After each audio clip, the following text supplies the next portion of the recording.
Coba deh, kapan terakhir kali Anda benar-benar berhenti sejenak dan merhatiin suara di sekitar? Bukan cuma suara notif HP atau berisiknya jalanan ya, tapi semua suara. Kayaknya di dunia yang serba sibuk ini, kita tuh dibanjiri sama suara, tapi justru lupa satu hal yang paling dasar. Gimana caranya buat benar-benar mendengarkan? Dan ternyata hubungan kita sama suara itu mulainya jauh sebelum kita lahir loh. Bayangin aja, bahkan sebelum kita bisa melihat, kita udah mendengarkan. Soundtrack pertama dalam hidup kita? Jawabannya adalah detak jantung ibu kita, sebuah ritme yang konstan dan kuat di dalam rahim. Nah, itulah fondasi pertama kita buat kenal dunia lewat suara.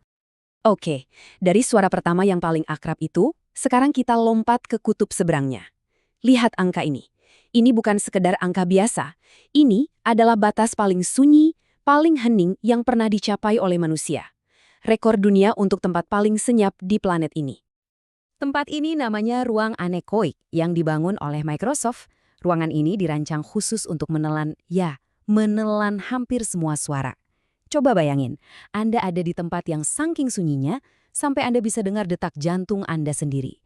Bahkan, desiran darah di tubuh Anda kedengeran. Itu keheningan yang absolut dan kontras banget sama hidup kita sehari-hari kan? Jadi, pertanyaannya, kok bisa telinga kita jadi terabaikan gini? Jawabannya simpel. Sejak ada tulisan, dunia kita jadi sangat visual. Di sekolah, kita diajarin baca dan tulis mati-matian. Tapi, pernah nggak ada pelajaran khusus cara mendengarkan? Hasilnya, mata kita jadi ahli, sementara telinga kita yang harusnya jadi sistem peringatan utama malah jadi tumpul. Dan ini jadi masalah besar. Soalnya, tanpa kita sadari, simfoni suara di sekitar kita itu terus-menerus ngebentuk tubuh kita, pikiran kita, bahkan sampai keputusan-keputusan yang kita ambil. Yuk, kita bongkar bareng-bareng pengaruh tak terlihat ini. Ternyata, suara itu bekerja di dalam diri kita lewat 4 jalur utama setiap saat. Mulai dari respons fisik tubuh, emosi kita, kemampuan kita buat mikir, sampai ke tindakannya kita ambil. Coba kita lihat satu persatu ya. Pertama, secara fisik. Pendengaran itu sistem peringatan utama kita. Contoh paling gampang, ada suara klakson mobil kenceng banget, tiba-tiba jantung langsung deg-degan kan? Nah, itu namanya respon fight or flight. Adrenalin langsung membanjiri tubuh kita buat siap-siap sama bahaya, bahkan sebelum otak kita sadar. Ini murni insting bertahan hidup. Selain fisik, suara juga langsung mewarnai emosi kita. Musik yang ceria bisa bikin mood naik. Sebaliknya, musik tegang di film horor bikin kita ngeri bahkan sebelum hantunya muncul. Terus gimana efeknya ke otak kita? Wah, ini dampaknya luar biasa. Ada penelitian nih yang nunjukin kalau cuma dengerin obrolan orang lain di kantor aja, itu bisa bikin produktivitas kita anjlok sampai 66%. Loh, kok bisa sedrastis itu? Karena otak kita itu secara otomatis, mau nggak mau, bakal berusaha nerjemahin obrolan itu. Dan proses itu nyedot semua bandwidth mental kita. Habis, suara itu bukan cuma ganggu fokus, tapi juga bisa ngendaliin perilaku kita loh. Dalam sebuah studi klasik, sebuah supermarket muterin musik yang temponya lambat. Hasilnya, pembeli jadi jalan lebih santai. Dan ujung-ujungnya, penjualan mereka naik 38%.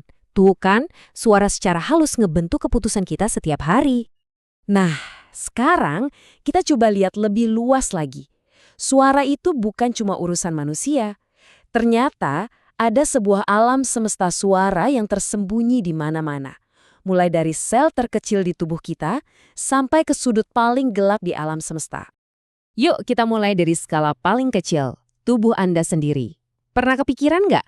Apakah miliaran sel yang ngebentuk diri Anda itu bisa ngeluarin suara? Jawabannya, ternyata, ya, ada semacam paduan suara mikroskopis yang terus-menerus bernyanyi di dalam diri kita. Para ilmuwan benangan udah merekam getaran dari sel-sel kita dan mereka nemuin kalau setiap jenis sel itu punya lagunya sendiri. Jadi simfoni kehidupan itu beneran dimulai dari level sel. Dari paduan suara di dalam sel, kita lompat ke skala terbesar yang bisa kita bayangin. Kalau sel aja bisa nyanyi, gimana dengan suara dari objek paling dahsyat di alam semesta, sebuah lubang hitam? Dan jawabannya benar-benar bikin merinding. Para astronom berhasil mendeteksi gelombang tekanan yang pada dasarnya adalah suara dari sebuah lubang hitam supermasif. Notnya, satu nada tunggal yang bergetar 57 oktav di bawah nada C tengah di piano. Suaranya begitu dalam, begitu fundamental, jauh di luar jangkauan imajinasi kita. Jadi apa artinya semua ini buat kita? Sederhana, mendengarkan secara intensif itu beneran mengubah otak kita secara fisik. Lihat aja otaknya musisi profesional. Bagian otak yang ngurusin pendengaran dan memori itu secara harfiah lebih besar dan lebih nyambung. Jadi mendengarkan secara aktif itu kayak olahraga buat otak yang bisa membentuk ulang siapa diri kita. Nah, ini membawa kita kembali ke diri kita sendiri.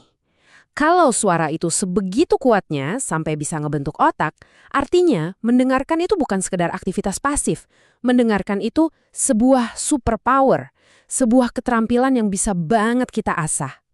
Definisinya simple tapi penting banget.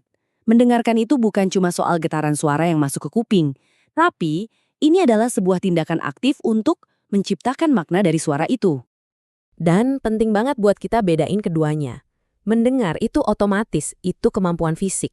Tapi mendengarkan itu adalah sebuah keterampilan mental. Butuh niat, butuh fokus, butuh latihan. Kita semua bisa mendengar, tapi belum tentu kita semua bisa mendengarkan dengan baik. Dan disinilah kuncinya, kita semua mendengarkan lewat filter yang unik, yang dibentuk oleh budaya, bahasa, nilai, dan keyakinan kita. Saat kita sadar kalau cara orang lain mendengar dunia itu mungkin beda banget sama cara kita, nah itulah langkah pertama menuju komunikasi yang sesungguhnya. Baik itu sama pasangan, teman, bahkan sama seluruh dunia. Terakhir, kita nggak bisa ngomongin suara tanpa ngomongin lawannya. Keheningan. Di dunia kita yang berisik nggak ada hentinya ini, keheningan itu bukan lagi sekedar nggak ada suara. Keheningan udah jadi barang mewah, sumber daya yang langka dan berharga banget. Kutipan dari penulis George Prochnick ini nunjukin betapa drastisnya dunia suara kita berubah. Dia bandingin acara TV anak-anak zaman dulu sama sekarang dan bilang kalau versi lama itu rasanya kayak Sesame Street yang lagi teler. Intinya, toleransi kita sama kebisingan dan stimulasi itu udah merotet. Dan mungkin ini mengorbankan kemampuan kita untuk benar-benar fokus. Tapi masih ada harapan. Ada orang-orang yang berjuang buat merabut kembali keheningan.